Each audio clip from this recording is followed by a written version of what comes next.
swindler's money.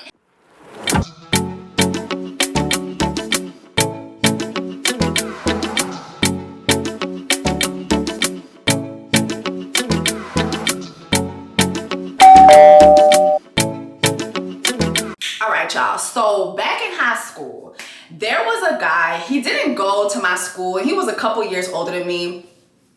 But he was well known in Miami. He was a football player who was poised to go to the NFL. Like, everybody knew that this nigga was gonna go to the NFL. Now, back when I was in high school, I didn't really know much about football other than how a football looked. I don't even think I went to the football games at my school. I think I just went to like a couple and I was like, yeah, this ain't for me, baby. It's not for me. It just wasn't my thing. It wasn't my gig. So, wasn't my thing.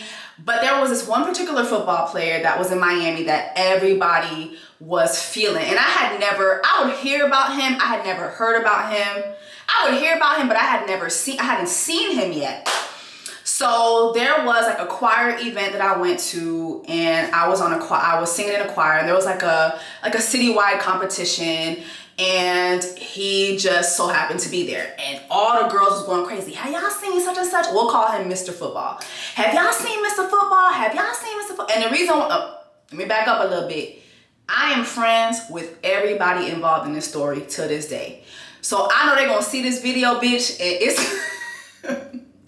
Baby, I'm risking friendships to tell y'all this story, but it is so fucking funny that I think they're gonna get over it, and I'm not gonna say anybody's name. So it's entertaining, it's funny, and all these people know that I love them.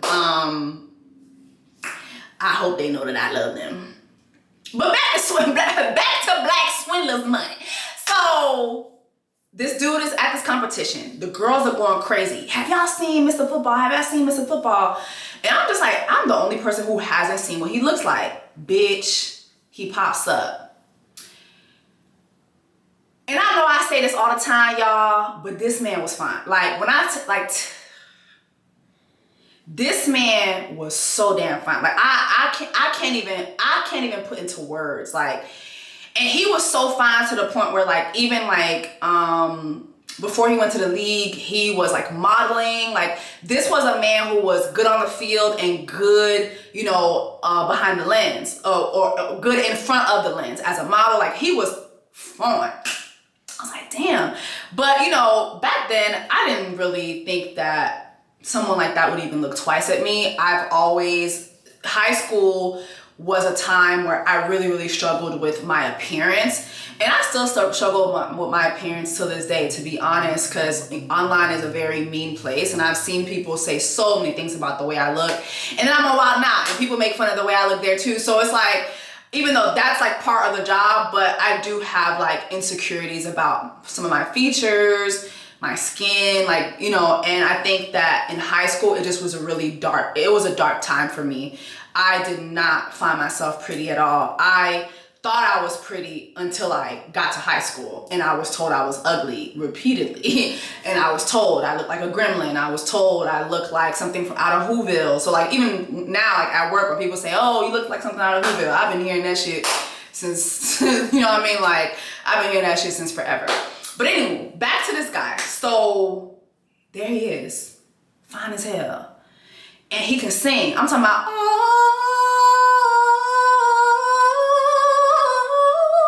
I'm talking about, like, he had the vocals, okay? He had the vocals, he had the looks, everything. So I see him, whatever, he don't say nothing to me because he don't know me, I don't know him. And I'm like, yeah, this nigga's fine, but I'm never gonna see this man again. Fast forward, a friend of mine in high school, we're really close, and we both were singing, and we decided to like have a group, which is so funny. I was in a 2-member girl group in high school. And there was a guy in high school who was older than us. I feel like he was still I feel like he was about to graduate, or he had already graduated, and he heard us sing like at a high school talent show. So like, he was like, yo, I wanna record y'all, and I wanna mix y'all music. Cool. So we get to the studio, and who's there? Mr. Football. Who is there? Mr. Football. And I was like, oh my God, like, I thought I was gonna piss on myself. Like, oh my God, like, there he is. This is the guy I saw at the competition. Whoa. And like, he was like just telling us how, you know, gorgeous our voices were, how good we could sing. And I kind of felt like he gravitated towards my friend, which made sense. Like, she was really, really pretty. She used to always have like guys fawning over her. I didn't have that. So I was like, yeah, they're gonna be a thing, but it's cool. Like, I'm still around Mr. Football, and I still was able to go to school. Like, yeah, guess who I was in the studio with last night? Mr. Football! Y'all bitches ain't in the studio with Mr. Football! You know what I mean? That was me back in school. So fast forward, there was like, after a couple times of going to the studio, like, he came to my house one time. Like, we all came to my house one time and ate. Like, I was like, oh my God, we're really getting cool. And it was just fun. Like, he became a friend. And then there was one particular time at the studio, we had finished recording, and he and I like had a moment alone, and we were outside the studio, and we were talking for a little bit. And y'all, I don't remember where the conversation went, but this man kissed me. Like, I remember it till this day. Like, this, like, the way he swooped in. Because at first I was like, oh, is there something in my nose? Like, I didn't say it, but I'm like, okay, maybe he sees something in my nose. It's like, do I have a booger? Like, is something in my teeth or something? Baby, he swooped in and laid a wet one on me. And I'm talking about, when I tell you my entire body melted to the floor. Like, I'm talking about, my skin was on the floor, bones on the floor, my coochie on the floor, heart on the floor, my edges, everything was on the floor, because I could not believe that this man kissed me. You know, I had this like crush for him that had kind of subsided, because I was like, this man would never look at me like that. And here he was kissing me. And like, we kissed, and there was tongue, and his tongue was so smooth, and his lips were so soft. It was like kissing pillows. Like, even now as I'm thinking about it, like,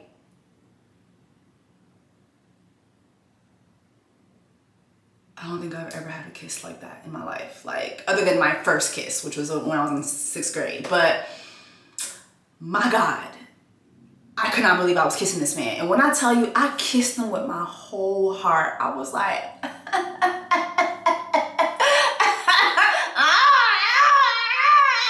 talking about, oh, we tonguing? Okay. I'm talking about, I was tonguing this man for life, okay? So we kissed.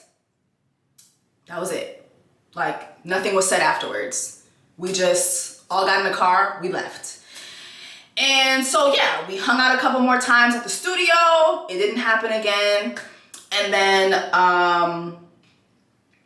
it came time for the NFL. What's that called when they tell the NFL players whether they make it or not? Is that the combine? What the fuck is that called when NFL players, they've been playing or whatever? Oh, well, you know what? No, it wasn't even that then. He went on to college. So he went to college. He went to UM. And while he was in UM, we didn't really talk like that. I was still in high school. I was, shit, I think he had already graduated by the time I met him, but whatever. He's at UM, everybody's talking about him. Everybody knows like this dude is gonna go to the NFL. Like, we didn't talk, but I kind of kept my ears to the streets, because it was like, wow, like I kissed Mr. Football. Like, you know what I mean? Then the time comes around when they start telling niggas if they gonna make it or not. What is that called, y'all? The draft. The NFL draft comes. And I think he got picked up in the 2nd round. Everybody expected it. And out of nowhere, like, that weekend, he hits me up. I hadn't talked to him in years. I think it was like a couple years. He hits me up. And he's like, hey, I can't even remember the conversation like the details, but I remember him saying he wanted to see me, he wanted to hang out. And he told me what hotel he was staying at. And I was like, yeah, cool. I'll definitely stop by. He was like, he had all these events and stuff that were planned, like to celebrate. I was like, yeah, I'll stop by. We could go together, whatever. So bitch, when I tell you, I hot combed the fuck out my motherfucking hair. Back then I was just wearing like my natural hair or whatever. I think I had just got a perm too, and bitch, my hair was long. My hair is still long. If you follow me on Instagram, you know I have long hair, but back then I was doing perms. Bitch, I flat ironed the fuck out. I'm talking about just for me. Like, bitch, I look fresh off of Just For Me pack, okay? So I get down to the hotel like, hey, long time no see. How you doing? Mind you guys, like, I haven't seen this guy in a minute. So he's like saying he has all these events lined up or whatever. And I'm thinking like, I'm gonna go to the events or whatever. I think that's what it was. And so anyway, so we're in his hotel room talking. It's like old times again. Like, oh my gosh, like we're talking. How have you been? You know, what's going on? What's going on? What's going on? You know what I mean? Like, I'm getting my Marvin Gaye on. And then all of a sudden, like, he kisses me again. Now by then, I was older, okay? So I'm talking about, my coochie wasn't just on the floor. My coochie was like the Pacific Ocean, bitch. I'm talking about, and at the time I was a virgin. I think I was about to go to college, and I was still a virgin. And you know, so I didn't really know what to do with those coochie feelings. But bitch, my coochie was tingling. My coochie was hot, bothered, and my coochie was on Ariel. I wanna be where the mermaids are. Like, bitch, my coochie was on mermaid shit, okay? So we kissing. And then like we on the bed now. We on the bed and we kissing and we carrying on. And you know what I'm saying? I put my tongue down this man's throat, okay? Tongue and throat, all right? Hands on thighs. Like, that's what was going on. Okay, I'm sorry. I have to change my shirt real quick. I'm actually on my way to the Jade Nova concert tonight in Atlanta. So my friend Sasha's about to come get me, so I have a good like 18 minutes to finish this story. So anyway, so y'all, we on the bed. And I'm thinking to myself, oh my God, am I finally about to lose my first virginity? Am I finally about to lose my first virginities? And you know, I was so scared because like my coochie back then, you know, when I was a virgin, shit, even now, but especially back then, I wasn't shaving. So my coochie was giving very much, in the jungle, the mighty jungle, the lion sleeps tonight. In the jungle, the mighty jungle, the lion sleeps tonight. Oh, I did not shave my cooch. I did not shave my coochie. My coochie was hairy as hell. It was looking like, remember when Mufasa had told Simba, you see that dark spot over there? We don't go there. That's what my coochie was giving. So I was like, oh my God, like I'm not even prepared for this, but I kind of do want to try this shit, but I don't know. And right before my coochie reveal, my mama called me. One thing about my mama, that lady has impeccable timing. Girl, I could have lost my first virginity to Mr. Football and you ruined it. So she called me and she was like, Jessica, kotoyela. I gave her some lie about where I was, child.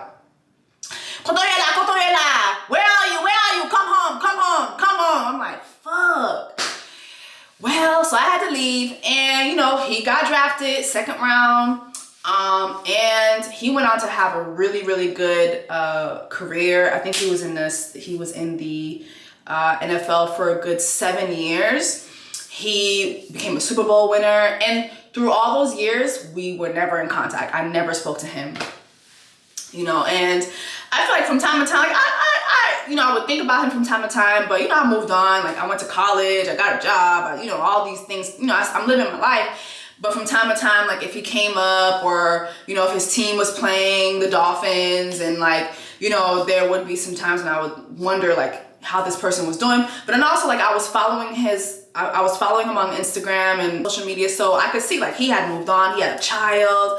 And then he went on to get into this relationship with a model and they got engaged. And, you know, I mean, he just seemed to be having the NFL superstar life. And So that was that. And so years passed, and I guess his career was winding down, and he moved to California, and he was out there acting.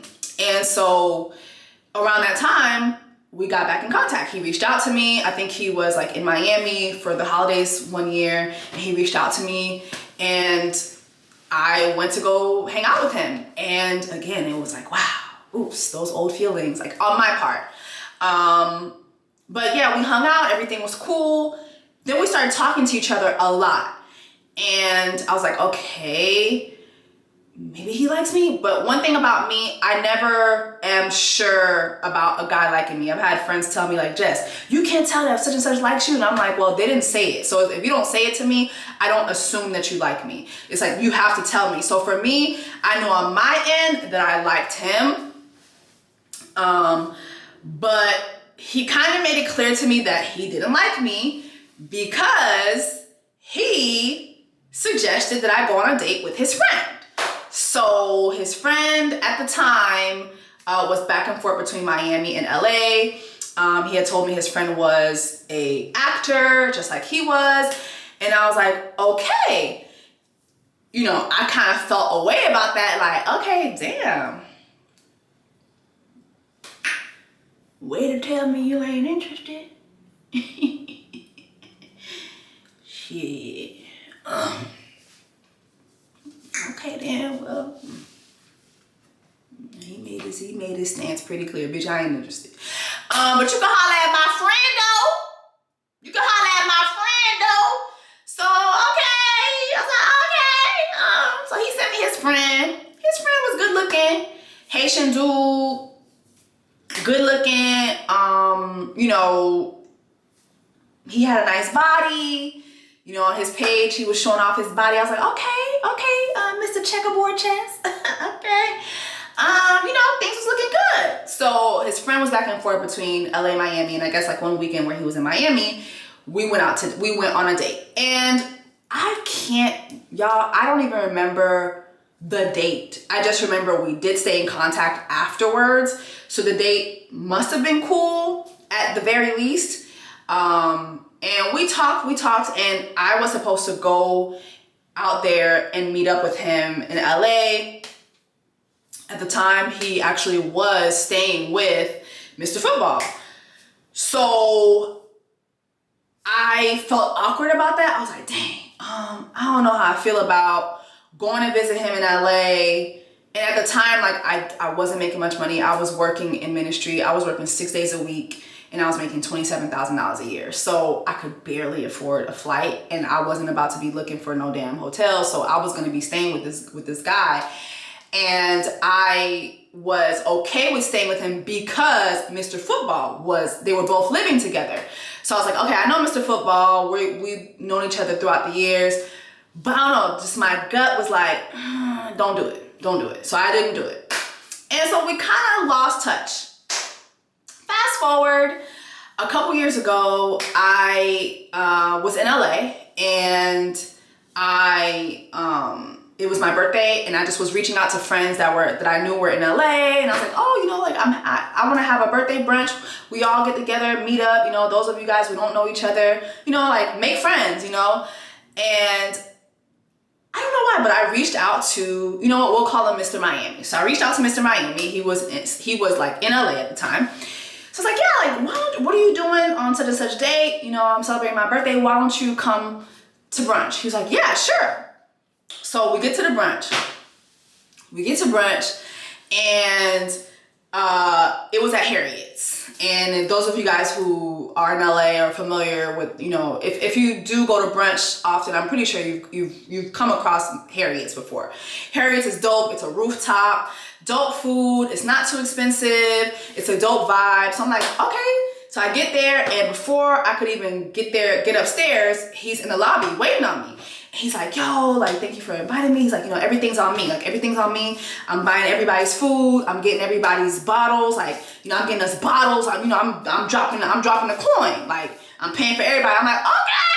Now, mind you, now tell me if I'm being messy, but I had another prospect coming. Now, he was giving me this energy he was trying to, but I had another prospect coming who was a DJ. So I was like, damn, this might get a little awkward, but whatever. Let's go. So we're upstairs, we're having a good time, and Mr. DJ gets there. And like I'm in Mr. DJ's face. I'm talking about I'm in Mr. DJ's, this is his face, I'm right here. Why Mr. Miami comes and hands me a glass of water. He's like, hey baby, you doing too much right now. Here go a glass of water. You need anything else? Yeah, calm down.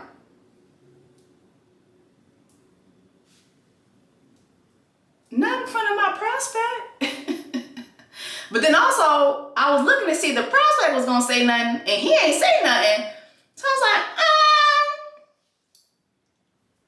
I kind of like this energy. I don't know. Like, it was like, okay, like, not you sunning my prospect.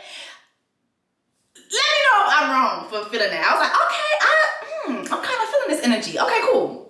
So anyway, he's doing the most. I bought everything. He's letting everybody know he bought everything. And my homeboy, the same homeboy who found out that the LA swindler owed $37,000 in rent, he was at this brunch too. So he's at the brunch and he's like, is everything okay with Mr. Miami? I'm like, yeah, I don't know why he's having this type of energy, but you know, whatever, it's cool. I mean, he paying for everything. Okay, the bill was $300, but okay. It was like $300 for like 12 people. So, okay, sir. So anyway, so I wound up staying in LA for a couple more days, and a friend of mine, Miko, she was having her birthday party, and her birthday parties are always like really lavish, you know, like celebrities or, you know, people that are known are there or whatever. And I invited a couple friends, including Mr. Miami. So Mr. Miami came. And so he comes and, you know, we're having a good time. Like, now he comes to this, mind you, at my birthday brunch, he came iced out. Like, he was iced out. So he shows up to this birthday party also iced out. I'm talking about ice, Rolex, AP, like all that stuff. Gucci, Pucci, Fendi, like all the D's, he had that. So, you know, we at the party having a good time or whatever. And he was asking me what I was doing afterwards. And I was like, you know what? I'm actually not going to do too much because I had an early flight to head back. Where was I living at the time? I think I was in New York. So I had to head back to New York. So he was like, well, I really just wanted some time with you before you left. He's like, do you mind like coming over just to, you know, kick it for a bit? And I was like, okay. I was like, okay, you know what? I'll go over. I felt like at the brunch, he just was doing a lot. And at the party, he was kind of doing a lot too. So I was like, obviously he's trying to tell me something. So I'm like, okay, cool. I'll go back to your place with you.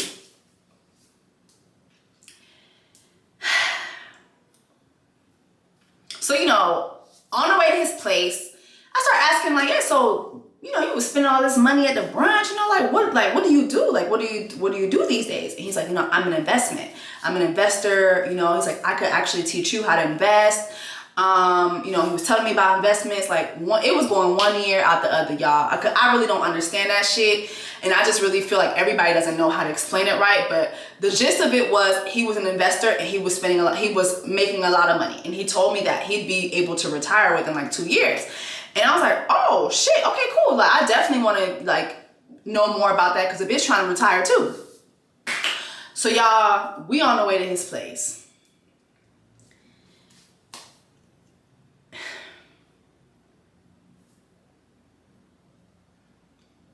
As we are, mind you, the car he was in was I think it was a Tesla or something like that. Nice car. Again, iced out, dripped out.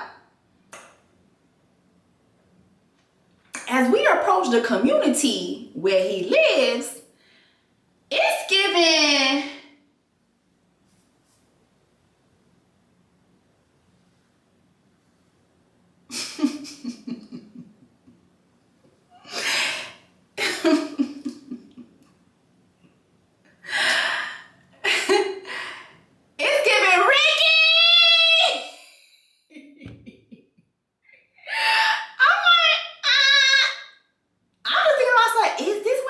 boys in the hood?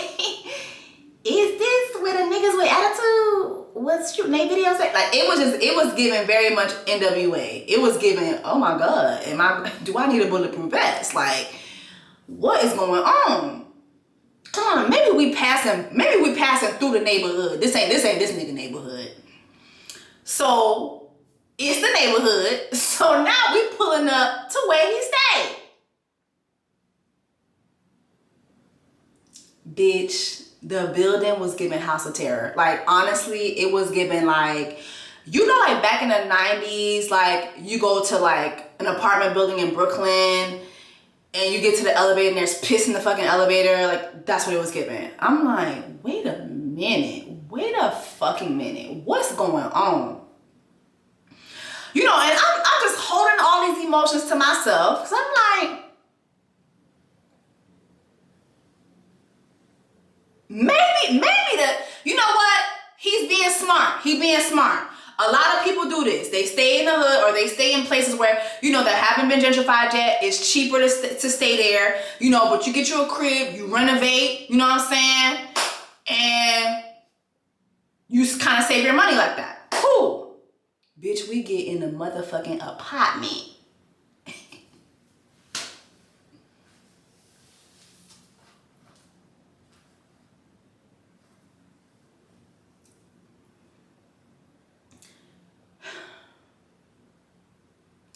When I tell you, nothing could prepare me for what I was about to see. Like, I could not believe. I was like, what year am I in? This apartment had to be built back when Jesus was passing out French fries and fish sticks. Ain't no damn way. Ain't no damn way.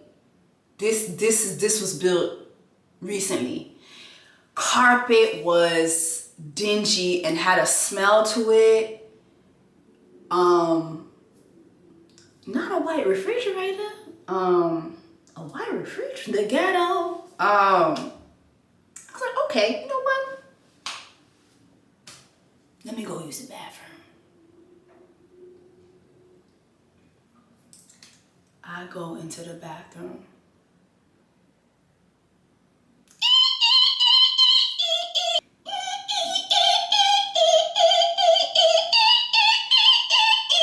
Like, the bathroom was the most disgusting bathroom I've ever seen at somebody's apartment. It was all white. It was crust all around the sink area.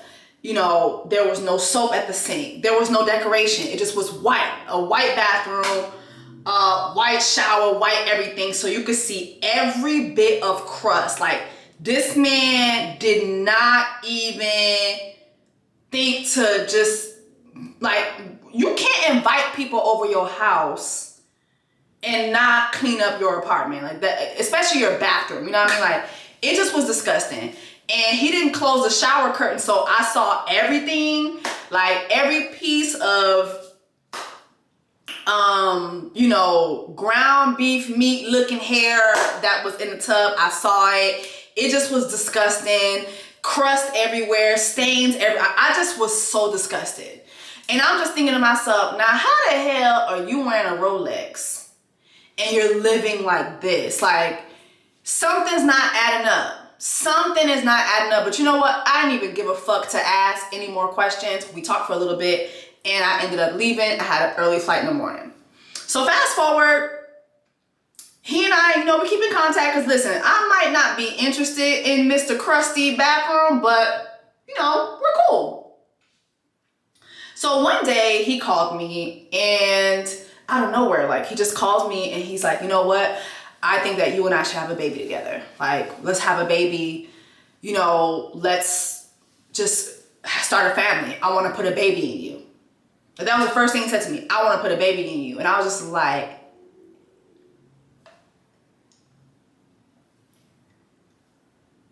not with that bathroom you got. Hell to the no. I'm not gonna, my baby is not gonna inherit no white refrigerator. My baby is not gonna inherit no white refrigerator in an bathroom. Hell to the no. But also I just was like put off about it. I was like, damn, so It's not, let me take you out, let's date each other, I want to get to know you. It's, let me put a baby in you. I just was very repulsed by that, and I let him know that. And, you know, we've just been friends. We just stayed friends. Now, fast forward a couple months, I had a Friendsgiving. And I was back in LA, and I invited him and some of my other friends in LA. And I think that I had a moment, you know, while we were at the Friendsgiving, he was flirting extra hard. And I think I had a little bit of a weakness moment for him. Now, did anything happen? No, but I did ask him to take me home, but I was so drunk, and he just ended up just dropping me home, and nothing happened. But then probably like a month later, you know, but I don't know, I felt like there was some chemistry going on there because of some of the things that he was saying. Like, for instance, like there was a guy calling my phone that I kept ignoring, and I put my phone on the counter, and he bought me the phone. He's like, hey, Jack is calling you. Jack's calling you. Answer the phone. I'm just like, okay, see, there go that brunch energy again.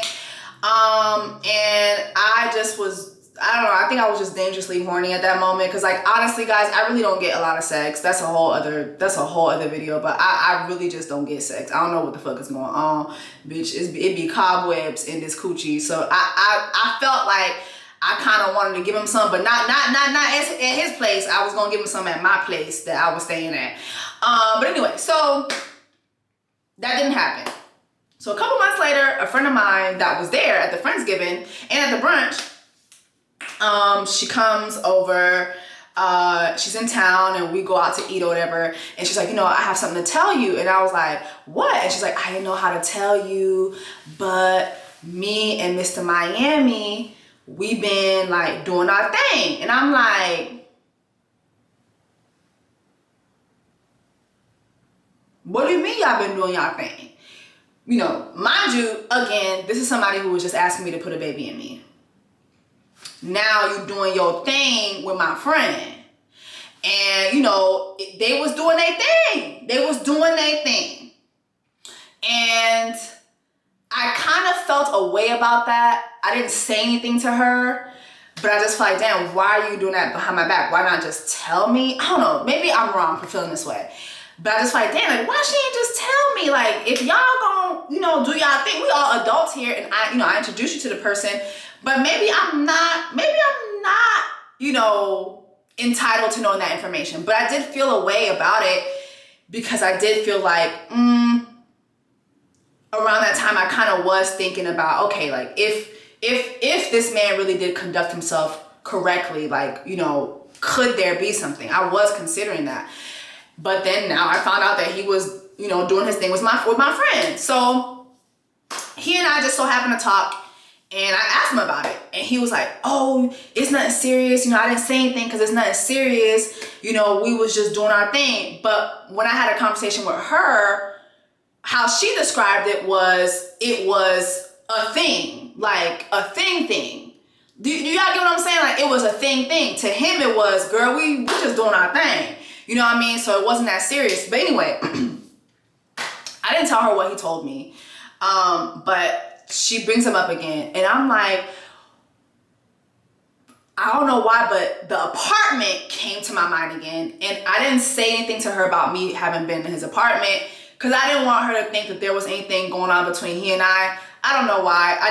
Sometimes I just feel like, you know what? If y'all doing more of a thing than we did, then, you know, y'all do y'all, and I don't want to, you know, say what I'm doing because then it just feels, I don't know, it just feels awkward. So, I don't know, drop that in the comments, let me know.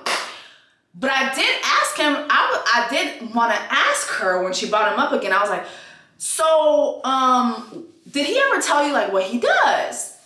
And she's like, oh, yeah. He's in aviation. And I'm like, really? And she's like, yeah, he's in aviation. Like, he's, you know, one of those people who, like, kind of, like, supplies, you know, aviation companies with aviation stuff. And I was like, okay. And I think, like, judging by my answers, she was looking at me like, is there something wrong? I was like, no. Because remember, he told me he was investing.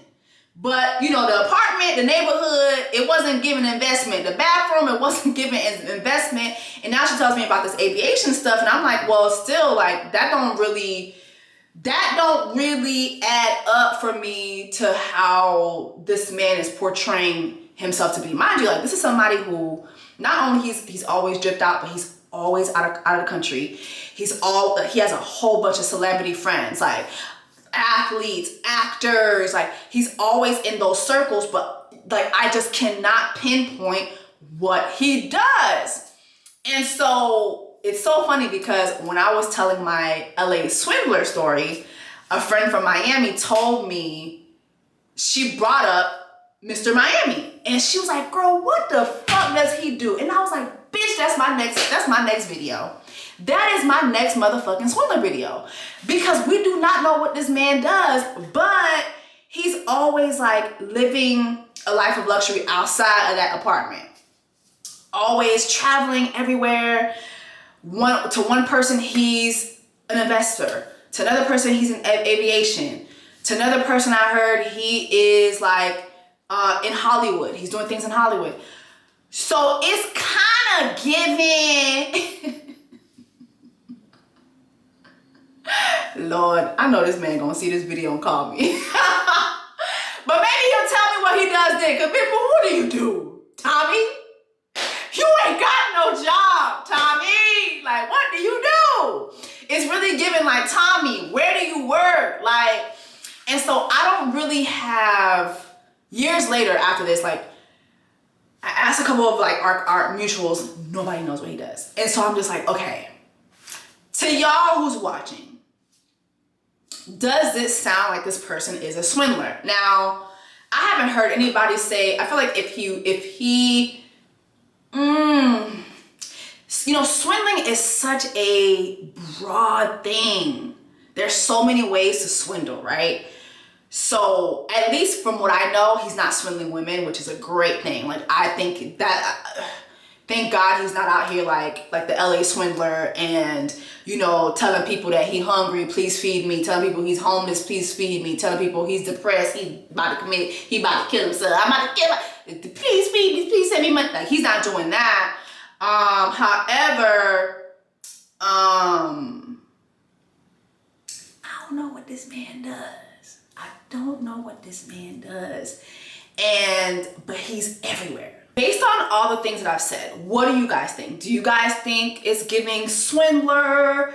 Do you think maybe he's just, you know, maybe he's just private about what he does professionally?